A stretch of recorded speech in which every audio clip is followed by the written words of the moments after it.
Viewers अस्सलाम वालेकुम।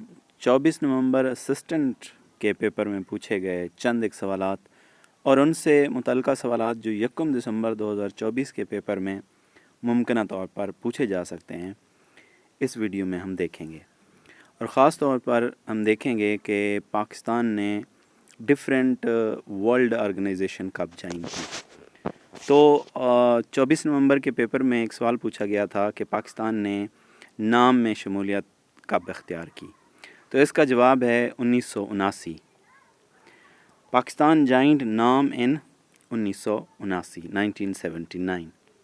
तो इससे मुतल्लिका सवालात रिलेटेड क्वेश्चन जो नाम से रिलेटेड क्वेश्चन पूछे जा सकते हैं और डिफरेंट ऑर्गेनाइजेशन से रिलेटेड। तो नाम is abbreviation of non aligned movement.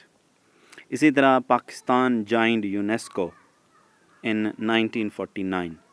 Pakistan ने यूनेस्को 14 सितंबर 1949 को ज्वाइन किया।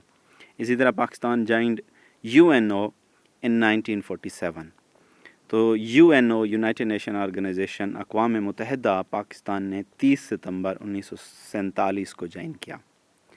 दूसरा क्वेश्चन जो 24 नवंबर के असिस्टेंट के पेपर में पूछा गया था वो था सार्क कब कैम हुई, when SAARC was established. So इसका आंसर था 1985। SAARC was established in December 1985। SAARC से मुताल्लिका सवालात जो पूछे जा सकते हैं, तो SAARC was established in Dhaka, Bangladesh. SAARC कहाँ कैम हुई थी, किस मुल्क में कैम हुई थी? तो ये बांग्लादेश के शहर ढाका में कैम हुई थी। अच्छा, इससे मुताल्लिक एक और सवाल पूछा जा सकता है कि सार्क का आइडिया किसने दिया था? तो ये बांग्लादेश के सदर ज़ियाउर रहमान ने सार्क का आइडिया दिया था। अब सार्क का हेड क्वार्टर कहाँ पे है? तो सार्क का हेड क्वार्टर काठमांडू में है। अब सार्क में शामिल कौन से ममालिक हैं? बांग्लादेश, भारत, मालदीव, पाकिस्तान, नेपाल, श्रीलंका एंड अफ़गानिस्तान। तो ये 7 ममालिक हैं। अफ़गानिस्तान सबसे आखिर में शामिल होने वाला मुल्क है। और पाकिस्तान कब सार्क का रुकन बना? तो अफ़गानिस्तान जो था वो सार्क का सबसे आखिर में शामिल होने वाला रुकन है, जो कि 2007 में सार्क में शामिल हुआ। इसी तरह एक क्वेश्चन पूछा गया था कि नेपाल का दारुल हुकूमत, कैपिटल ऑफ नेपाल, तो दैट इज़ काठमांडू। अब कैपिटल से मुतल्लिका सवालात ख़ुसूसन सार्क ममालिक के कैपिटल्स यहाँ पे दिए जा रहे हैं। नेपाल चूँकि एक सार्क मुल्क है तो इसका पूछा गया था कैपिटल क्या है।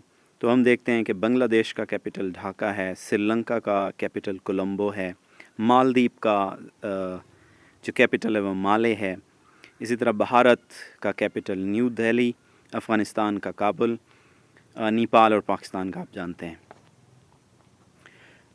और कौन सी ऑर्गेनाइजेशन जो पाकिस्तान ने ज्वाइन की और कब ज्वाइन की? तो पाकिस्तान ज्वाइंड सेंटो 1955 और पाकिस्तान ज्वाइंड सीटो 1954। सेंटो और सीटो ये पाकिस्तान ने 1954 और 1955 में ज्वाइन की थी। अब फिर पाकिस्तान सीटो और सेंटो से विदड्रॉ कर लेता है। हमने देखना है कि कौन सी डेट्स को पाकिस्तान विदड्रॉ करता है। तो पाकिस्तान विदड्रॉज फ्राम सेंटो इन 1979। 1979 में पाकिस्तान सेंटो से विदड्रॉ कर लेता है। इसी तरह पाकिस्तान सीटो से 1973 में विदड्रॉ कर लेता है। सेंटो को एक और नाम भी दिया जाता है। शुरू में सेंटो का नाम बगदाद पैक्ट भी था। So CENTO is also called as Baghdad pact. इसी तरह एक और ऑर्गेनाइजेशन है ECO। ECO stands for economic cooperation organisation. तो ये इस्टेब्लिश होती है 1985 में और इसको इस्टेब्लिश करने में 3 ममालिक शामिल थे, जिनमें पाकिस्तान भी है, टर्की और ईरान। तो 3 ममालिक ने इसकी बुनियाद रखी। अब इसमें टोटल 10 कंट्रीज़ इंक्लूड हैं। ECO में टोटल 10 कंट्रीज़ इंक्लूड हैं। OIC organization of Islamic conference, तो ये कब इस्टेब्लिश हुई? तो OIC वाज इस्टेब्लिश्ड इन 1969। 25 सितंबर 1969 को OIC की बुनियाद रखी गई। अब OIC की बुनियाद कहाँ रखी गई? तो OIC was established in Rabat. OIC में कितने कंट्रीज़ शामिल हैं? इसमें 51 इसकी मेंबर स्टेट्स हैं। اس کے بعد جو نیکسٹ آرگنائزیشن ہے جس میں پاکستان شامل ہے تو آسیان ہے. وہ آسیان کب اسٹیبلش ہوئی؟ ASEAN was established in 1967. اور پاکستان نے آسیان کو کب جوائن کیا؟ تو پاکستان جوائنڈ آسیان ان 2004.